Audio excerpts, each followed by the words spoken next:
Hi folks, welcome back to Zevo Talks. I'm your host, Ann Gleeson. Today we'll be looking at Christmas and the mixed emotions that can surround it. Of course, Christmas can be a time of joy for many of us, but it can also bring about a lot of difficulty and a lot of distressing experiences for many of us.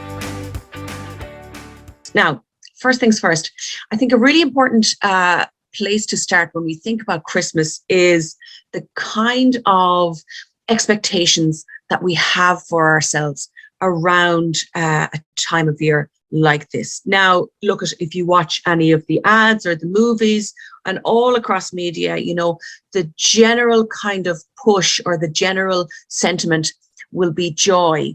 And if we look at that a little bit deeper and we think of our own kind of emotional experience around that, it's important to understand that it might not be a reality for many of us. So, you know, for you to experience anything outside of joy, really the first thing is to allow it to be there and to understand that we might be putting that pressure on ourselves to feel this quote unquote joy around Christmas time. So, you know, any kind of narrative around it is about seeing people for the first time in a long time, bringing people together, feeling this overwhelming joy and, you know, being happy all the way throughout it. Whereas, you know, that mightn't be the case, and that's okay.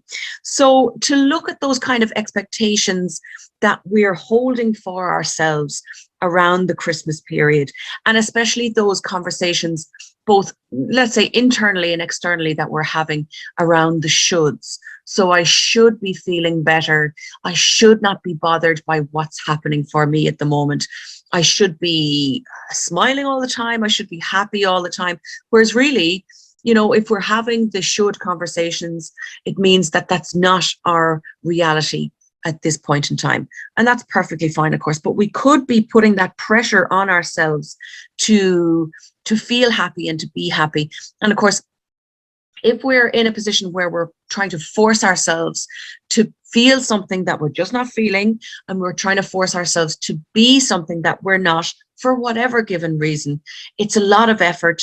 It's a lot of exhaustion. It's a lot of mental exhaustion, a lot of emotional exhaustion. And it's tough for us to try and keep up this facade. And, you know, to bring it back to our own authentic experience, the best thing that we can do for our own emotional well-being and our own mental health is to tap into that authentic experience. So if you are somebody that puts these kind of high expectations on yourself, if you're pushing yourself down these roads and saying, you know, I should be better, should have a smile on my face, and to go a little bit deeper there again, why aren't I feeling like this? Because that can create a sense of that kind of fault or blame or shame being towards ourselves. Whereas, you know, realistically speaking, there can be a lot of different reasons why we may not feel full of joy and full of festive cheer and all the rest of it. So to start where we are and to move forward, I think, is the best idea around that. So just like in your own kind of personal reflective space, just to ask yourself that question: am I putting these expectations on myself? Am I asking too much of myself, given my context, given my current story, given my current experience? And if you are, just to see, okay, can I kind of lighten that load a little bit? Do I have to be placing these expectations on myself? And if those expectations, let's say, are coming from outside of us, is there an opportunity for us to create boundaries for ourselves around that? We'll have a little talk about boundaries further on when we talk about different kind of aspects around the Christmas experience. Now, another aspect of the Christmas experience that might be very familiar to a lot of us, especially now over the last 2 years, is the experience of social anxiety. So whether you are experiencing social anxiety around the impact or as a result of the impact of isolation through COVID and perhaps remote working and perhaps having a disconnect to your normal routine and the people around you, or if you have experience in a long-term sense of social anxiety, Christmas itself can be quite a difficult time and even quite a frightening time for us if we are predicting that we're going to be in situations where we have to be sociable, we have to be entering into small talk, we have to be gathered with people, that perhaps we know in varying degrees. Perhaps there are people that we have deep, long-standing relationships with, or perhaps we will be in situations where we don't quite know the people. So social anxiety, whatever the kind of source of it, whether it is from our experience of the last 2 years or whether it is something that you have been navigating for a long, long time, that can really bring about a lot of distress for us. And Christmas is that time where there tends to be those texts doing the rounds, or we really have to meet up, or we have to do our usual yearly catch up, or whatever kind of shape it takes. And what I would say around that is that you don't need to push yourself into situations that make you very uncomfortable or that cause you to have that feeling of overwhelm or feeling of distress. Take your time. Remember that we are allowed to have boundaries, and we need to be aware of our own limits. While there is the aspect of social anxiety where, habituation within certain situations can help us to feel more familiar, if something is causing you that distress and causing you that overwhelm, think about it from that objective perspective. If you can, is there a situation where I can kind of tailor it towards my own needs? I can tailor it towards my own capacity at the moment and do it. So don't feel beholden to the kind of instruction or whims of others. Go right by what is good for you in that situation. Okay, so that means some self-reflection. And that means really answering and asking those questions as well. Is this good for me? Is there something that I can do around this to maintain a space that feels right for me? So go with yourself within that. Within Christmas as well, there can be a lot of experiences that would involve loneliness as well. And loneliness itself, it's quite a difficult experience to manage and to maintain, because it can become quite an internal process. The feeling of loneliness is just that. It's a personal feeling. It's a subjective feeling. So it's very different from, let's say, isolation or solitude. Those tend to be that kind of objective experience, being physically separated from people. And of course, isolation and solitude aren't necessarily bad things. We might be absolutely really geared towards a bit of solitude for ourselves. We might be kind of in need of that peace and quiet.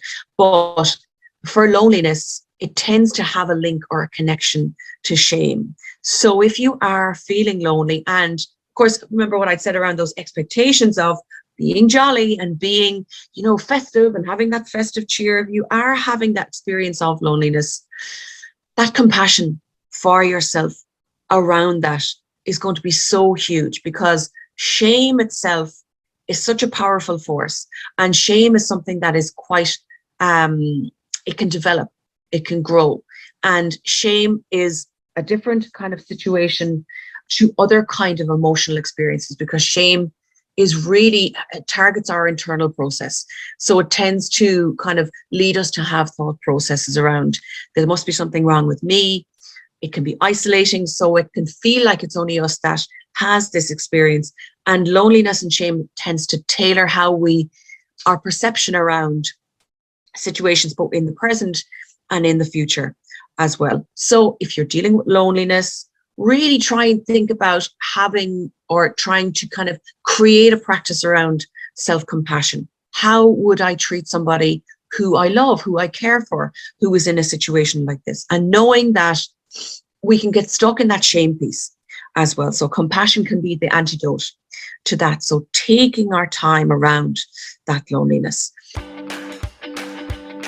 The biggest and most exciting workplace wellbeing competition is returning. The Fittest Workplace Challenge 2022.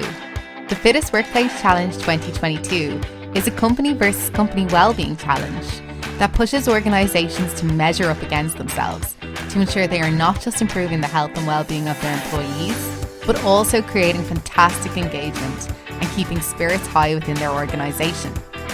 Hosted through our Zevo Health technology, we keep your employees connected and engaged while promoting positive well-being, no matter where in the world they are.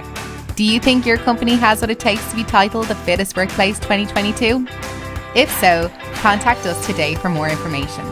ZevoHealth.com. You know, loneliness, it can be linked to another part of our experience around Christmas time, which can be grief. You know, often we can have different experiences around grief that will have happened around Christmas time. So there will be milestones, let's say, that will be in our grieving process. We might be dealing with experiences around bereavement or separation.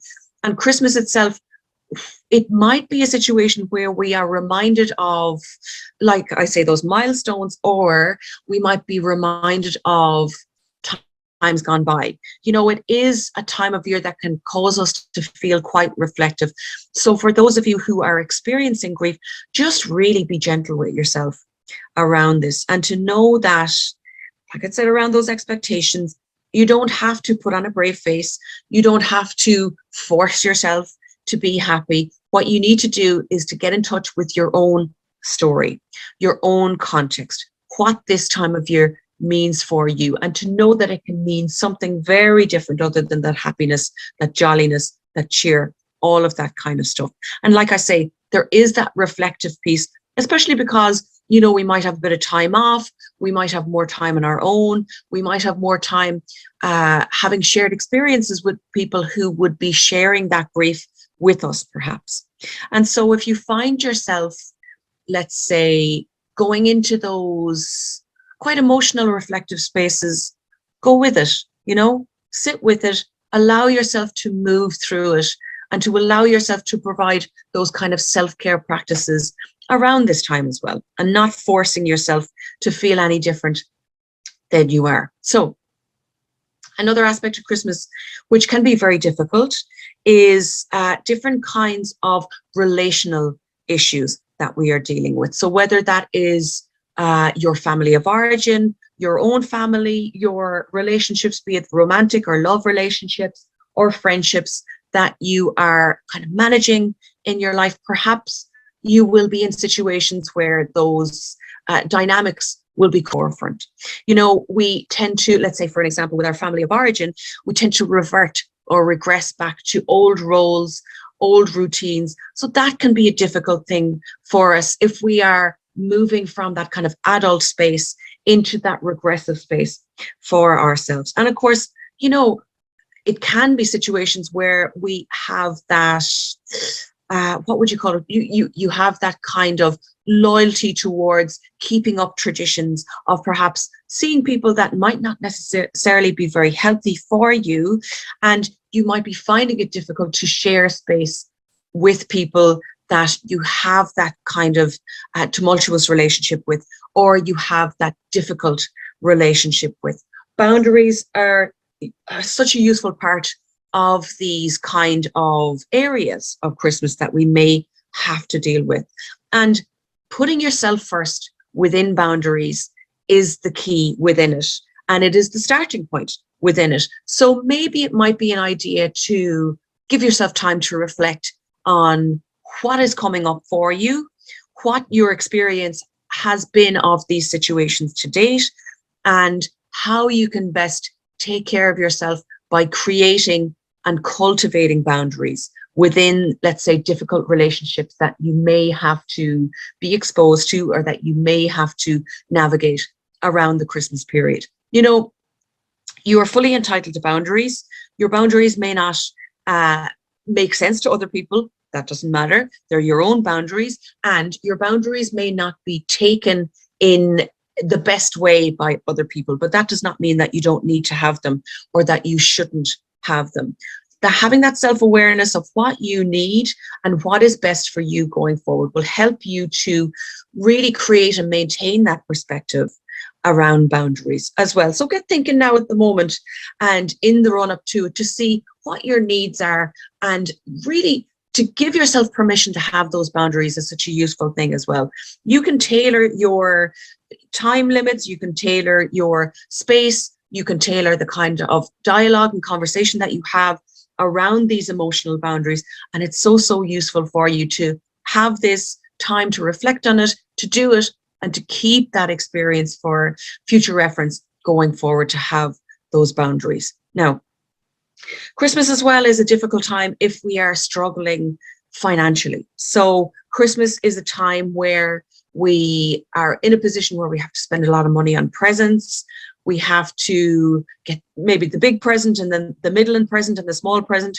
Maybe we're asked out for dinner or drinks or coffees or whatever it is. So if you are in a difficult position financially, this is bound to cause a lot of stress for you. Again, boundaries don't always have to be just focused solely on that kind of emotional piece.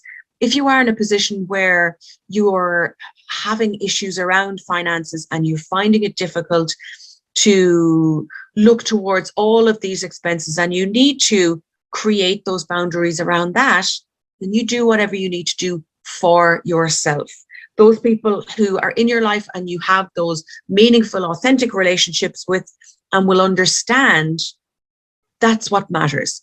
And for those people that don't understand, that's something that is their issue. It's not yours. You need to do what's right for you within that situation. So if that's something that's causing stress, it can be good to have a conversation with a loved one or reaching out to a mental health professional and bringing all of these things in.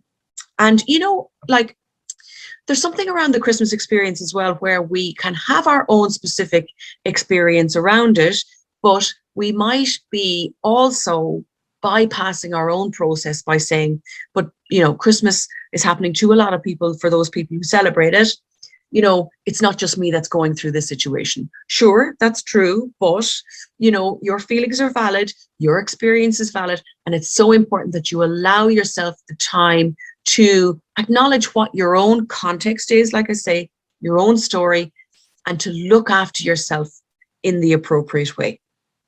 Now, alongside those kind of issues I mentioned that can come up within the Christmas experience, you know, there can be a lot of pressure on time as well, and our time spent with people, especially, let's say, like I'd mentioned, around those kind of difficult relationships that we may have to be exposed to or we may have to enter into. There's a lot of experience around burnout this year, and there's a lot of experience around lots of different kinds of exhaustion, emotional exhaustion, mental exhaustion. So perhaps your time is being taken elsewhere, along with those kind of responsibilities or loyalties to see this person, go out for drinks, go out for coffee, go out for dinners, whatever it is. And perhaps you're feeling that stress or that anxiety around your time being stretched, and you are constantly being on autopilot and constantly kind of dancing to the tune of others. This is another place where you can have those boundaries, taking time for yourself to spend time as you see fit. And that I say that in kind of a pointed way, because this can be a situation where you take time and you don't have to explain to anybody what you're using your time for. You can spend time doing nothing, because our time doesn't always have to be productive. You know, our break time can be just that, a break. So if you are in that situation where you feel like you're running from pillar to post and you're catching yourself coming back, as they say, and you're finding that the kind of process of this is causing that stress, causing that anxiety, see where you can carve out some time for yourself and take that time without any kind of guilt, without any kind of explanation or justification or any time like that. Allow yourself that space. You know, we often have conversations in the run up to Christmas around, oh, it'd be great to have the time off and it'd be great to finally stop and take rest. But often for a lot of us, Christmas can be even more busy than the rest of the year. So if you're taking that kind of viewpoint to, okay, well, I just need to do this and I just need to do that, it's going to have an impact on you physically, mentally, and emotionally. So really allow yourself to take that time. Now, all roads lead to COVID and all conversations lead to COVID. So it is a big thing to mention around the Christmas experience for us.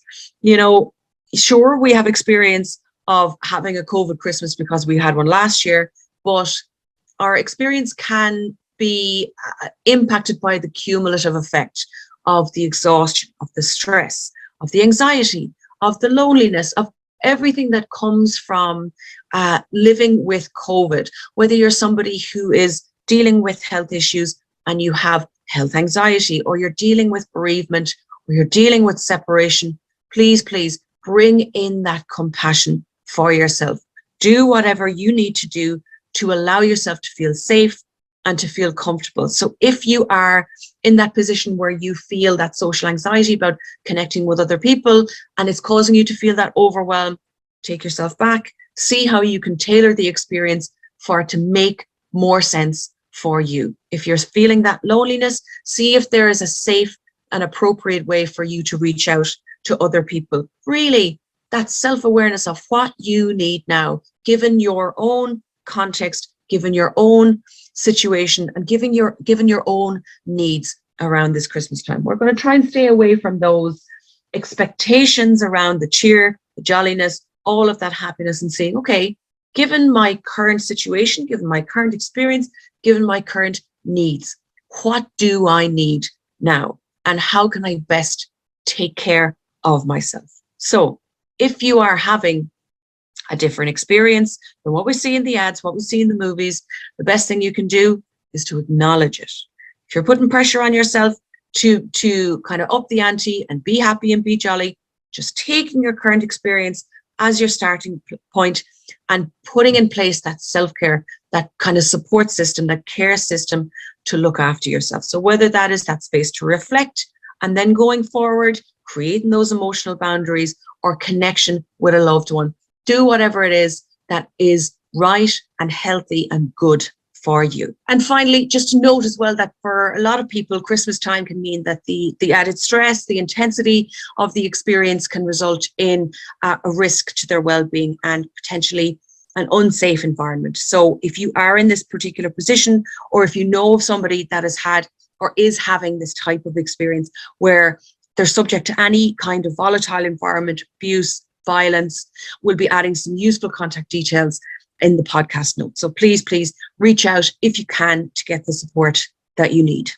Thank you so much for listening to another episode of Zevo Talks. We hope that you enjoy your Christmas and most importantly, take care of yourself, whatever your experience is. And we look forward to welcome you back in the new year. Take care, folks.